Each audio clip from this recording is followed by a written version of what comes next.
1 Kings chapter 5.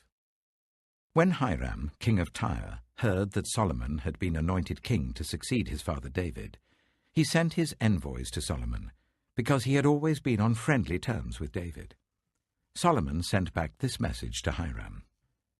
You know that because of the wars waged against my father David from all sides, he could not build a temple for the name of the Lord his God until the Lord put his enemies under his feet. But now the Lord my God has given me rest on every side, and there is no adversary or disaster. I intend therefore to build a temple for the name of the Lord my God, as the Lord told my father David when he said, Your son, whom I will put on the throne in your place, will build the temple for my name. So give orders that cedars of Lebanon be cut for me. My men will work with yours, and I will pay you for your men whatever wages you set. You know that we have no one so skilled in felling timber as the Sidonians. When Hiram heard Solomon's message, he was greatly pleased, and said, Praise be to the Lord today, for he has given David a wise son to rule over this great nation. So Hiram sent word to Solomon, I have received the message you sent me, and will do all you want in providing the cedar and the juniper logs. My men will haul them down from Lebanon to the Mediterranean Sea, and I will float them as rafts by sea to the place you specify. There I will separate them, and you can take them away. And you are to grant my wish by providing food for my royal household. In this way, Hiram kept Solomon supplied with all the cedar and juniper logs he wanted, and Solomon gave Hiram 20,000 cores of wheat as food for his household, in addition to 20,000 baths of pressed olive oil. Solomon continued to do this for Hiram year after year. The Lord gave Solomon wisdom, just as he had promised him. There were peaceful relations between Hiram and Solomon, and the two of them made a treaty. King Solomon conscripted laborers from all Israel, 30,000 men. He sent them off to Lebanon in shifts of 10,000 a month, so that they spent 1 month in Lebanon and 2 months at home. Adoniram was in charge of the forced labor. Solomon had 70,000 carriers and 80,000 stonecutters in the hills, as well as 3,300 foremen who supervised the project and directed the workers. At the king's command, they removed from the quarry large blocks of high-grade stone to provide a foundation of dressed stone for the temple. The craftsmen of Solomon and Hiram and workers from Byblos cut and prepared the timber and stone for the building of the temple. 1 Kings chapter 6. In the 480th year after the Israelites came out of Egypt, in the 4th year of Solomon's reign over Israel, in the month of Ziv, the 2nd month, he began to build the temple of the Lord. The temple that King Solomon built for the Lord was 60 cubits long, 20 wide, and 30 high. The portico at the front of the main hall of the temple extended the width of the temple, that is, 20 cubits, and projected 10 cubits from the front of the temple. He made narrow windows high up in the temple walls. Against the walls of the main hall and inner sanctuary, he built a structure around the building in which there were side rooms. The lowest floor was 5 cubits wide, the middle floor 6 cubits, and the 3rd floor 7. He made offset ledges around the outside of the temple, so that nothing would be inserted into the temple walls. In building the temple, only blocks dressed at the quarry were used, and no hammer, chisel, or any other iron tool was heard at the temple site while it was being built. The entrance to the lowest floor was on the south side of the temple. A stairway led up to the middle level, and from there to the 3rd. So he built the temple and completed it, roofing it with beams and cedar planks. And he built the side rooms all along the temple. The height of each was 5 cubits, and they were attached to the temple by beams of cedar. The word of the Lord came to Solomon. As for this temple you are building, if you follow my decrees, observe my laws, and keep all my commands and obey them, I will fulfill through you the promise I gave to David your father, and I will live among the Israelites and will not abandon my people Israel. So Solomon built the temple and completed it. He lined its interior walls with cedar boards, paneling them from the floor of the temple to the ceiling, and covered the floor of the temple with planks of juniper. He partitioned off 20 cubits at the rear of the temple with cedar boards from floor to ceiling to form within the temple an inner sanctuary, the most holy place. The main hall in front of this room was 40 cubits long. The inside of the temple was cedar, carved with gourds and open flowers. Everything was cedar. No stone was to be seen. He prepared the inner sanctuary within the temple to set the Ark of the Covenant of the Lord there. The inner sanctuary was 20 cubits long, 20 wide, and 20 high. He overlaid the inside with pure gold, and he also overlaid the altar of cedar. Solomon covered the inside of the temple with pure gold, and he extended gold chains across the front of the inner sanctuary, which was overlaid with gold. So he overlaid the whole interior with gold. He also overlaid with gold the altar that belonged to the inner sanctuary. For the inner sanctuary, he made a pair of cherubim out of olive wood, each 10 cubits high. One wing of the first cherub was 5 cubits long, and the other wing 5 cubits, 10 cubits from wingtip to wingtip. The second cherub also measured 10 cubits, for the 2 cherubim were identical in size and shape. The height of each cherub was 10 cubits. He placed the cherubim inside the innermost room of the temple with their wings spread out. The wing of one cherub touched one wall, while the wing of the other touched the other wall, and their wings touched each other in the middle of the room. He overlaid the cherubim with gold. On the walls all round the temple, in both the inner and the outer rooms, he carved cherubim, palm trees, and open flowers. He also covered the floors of both the inner and outer rooms of the temple with gold. For the entrance to the inner sanctuary, he made doors out of olive wood that were 1/5 of the width of the sanctuary. And on the 2 olive wood doors he carved cherubim, palm trees, and open flowers, and overlaid the cherubim and palm trees with hammered gold. In the same way, for the entrance to the main hall, he made door frames out of olive wood that were 1/4 of the width of the hall. He also made 2 doors out of juniper wood, each having 2 leaves that turned in sockets. He carved cherubim, palm trees, and open flowers on them, and overlaid them with gold, hammered evenly over the carvings. And he built the inner courtyard of 3 courses of dressed stone and 1 course of trimmed cedar beams. The foundation of the temple of the Lord was laid in the 4th year, in the month of Ziv. In the 11th year, in the month of Bul, the 8th month, the temple was finished in all its details according to its specifications. He had spent 7 years building it. John chapter 15.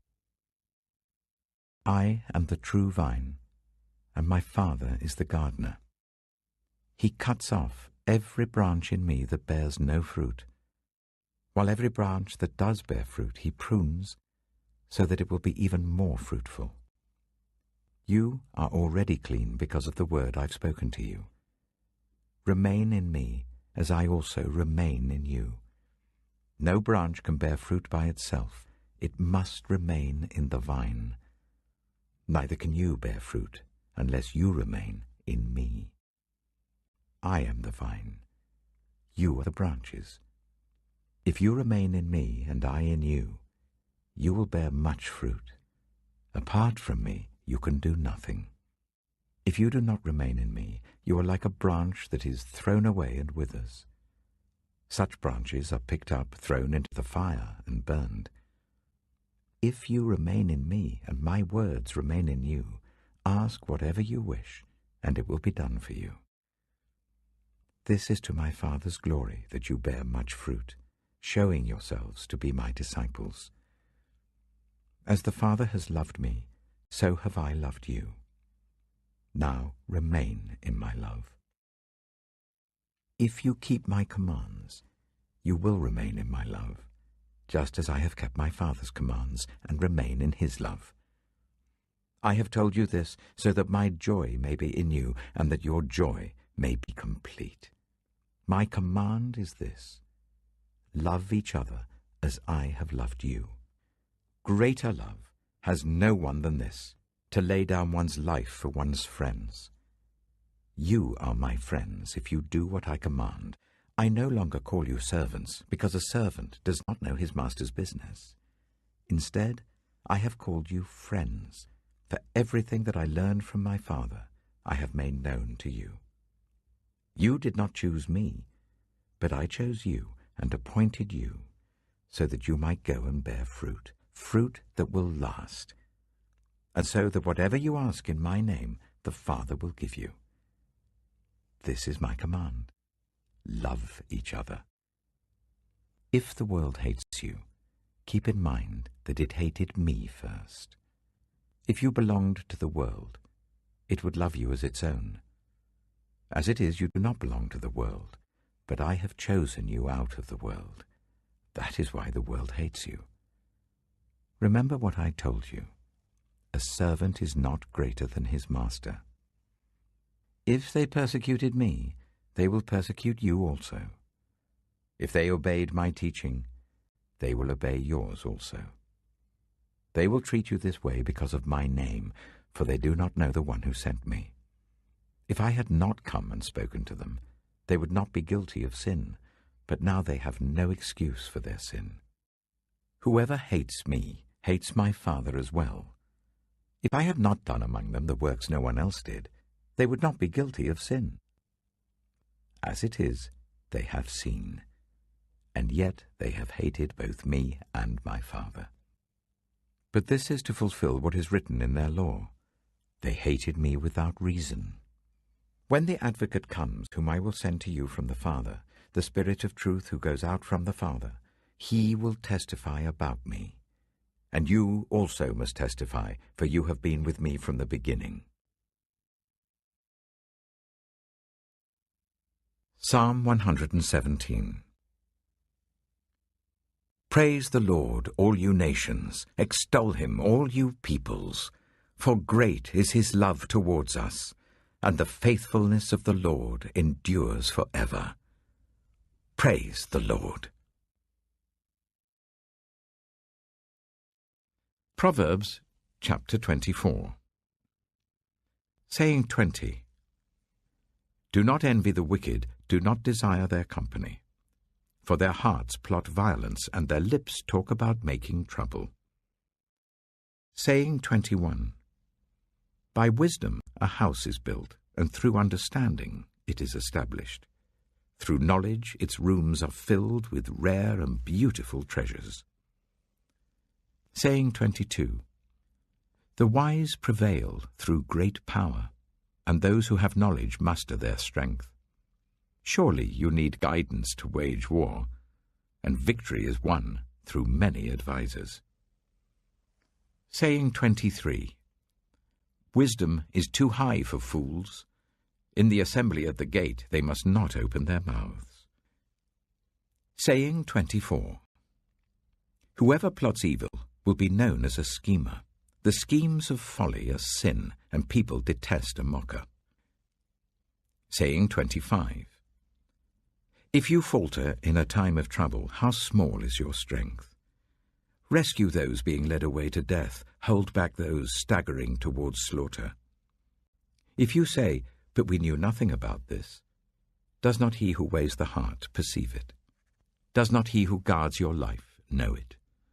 Will he not repay everyone according to what they have done? Saying 26. Eat honey, my son, for it is good. Honey from the comb is sweet to your taste. Know also that wisdom is like honey for you. If you find it, there is a future hope for you, and your hope will not be cut off. Saying 27. Do not lurk like a thief near the house of the righteous. Do not plunder their dwelling place. For though the righteous fall 7 times, they rise again, but the wicked stumble when calamity strikes. Saying 28. Do not gloat when your enemy falls. When they stumble, do not let your heart rejoice. Or the Lord will see and disapprove and turn his wrath away from them. Saying 29. Do not fret because of evildoers, or be envious of the wicked. For the evildoer has no future hope, and the lamp of the wicked will be snuffed out. Saying 30. Fear the Lord and the King, my son, and do not join with rebellious officials. For those two will send sudden destruction on them, and who knows what calamities they can bring. These also are sayings of the wise. To show partiality in judging is not good. Whoever says to the guilty, "You are innocent," will be cursed by peoples and denounced by nations. But it will go well with those who convict the guilty, and rich blessing will come on them. An honest answer is like a kiss on the lips. Put your outdoor work in order and get your fields ready. After that, build your house. Do not testify against your neighbor without cause. Would you use your lips to mislead? Do not say, "I'll do to them as they have done to me. I'll pay them back for what they did." I went past the field of a sluggard, past the vineyard of someone who has no sense. Thorns had come up everywhere, the ground was covered with weeds, and the stone wall was in ruins. I applied my heart to what I observed, and learned a lesson from what I saw. A little sleep, a little slumber, a little folding of the hands to rest, and poverty will come on you like a thief, and scarcity like an armed man.